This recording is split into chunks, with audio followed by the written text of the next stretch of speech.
Hey guys, welcome to the second part of the video, and let's move right on to Casino. Now Casino, it's filmed exactly like Goodfellas, but it had more actual structured acting scenes in it. The Casino plot is definitely more interesting than Goodfellas, and it tells the story of the mob in Las Vegas better this time. But again, it's a boring movie. It starts out good, then it slowly gets lame and unwatchable.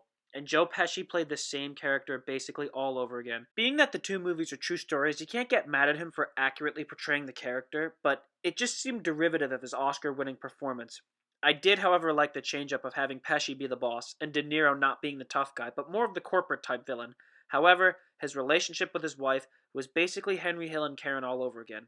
There's not much more to say, so let's move on. I hate The Wolf of Wall Street. It came out when I was in high school, and there was such a huge craze over it amongst my fellow students. So, I bought the DVD and watched it, and not surprisingly, I didn't like it. Just like Casino and Goodfellas, it starts later on in the film, and you see him develop his criminal empire, and his marriage falls apart, and then he goes to jail.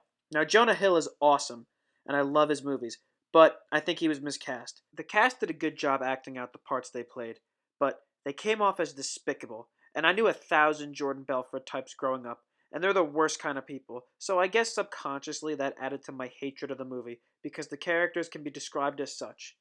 You're a degenerate, sadistic old man.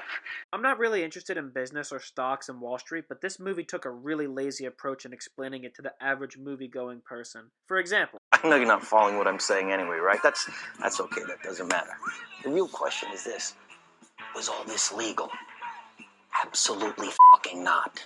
But we were making more money than we knew what to do with. The Oliver Stone movie Wall Street did a better job, and it actually got me more interested in a topic that I typically find boring. Also, this movie's basically a porno, and I think that's a huge reason why some of my high school friends liked it so much, because there's nudity basically in every scene. It's crap.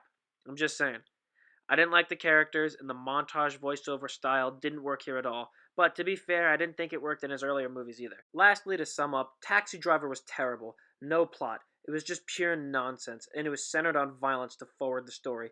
And don't get me wrong, movie violence is enjoyable, but when it's just violence for the sake of violence, it makes the movie pointless. Exactly what Taxi Driver is. Pointless. So overrated. And real quick to sum up, I didn't like Raging Bull either. That movie just sucked. So why am I making this video? After watching The Irishman and seeing all the acclaim it got and how it was made exactly the same as his biggest movies, I couldn't stand to just not share my thoughts. If you like Martin Scorsese movies, honestly, good for you and God bless you. I truly hope you enjoy them, but as for me, I'd prefer not to watch them. And why is that, you might ask? Because you don't know the answer to that question. I pity you. So with that said, thank you for watching. If you disagree, actually, let me rephrase that. When you disagree, comment below, let me know. Like, comment, subscribe, and check out the first part of this first video. And I'll see you next time on the next Unpopular Opinion.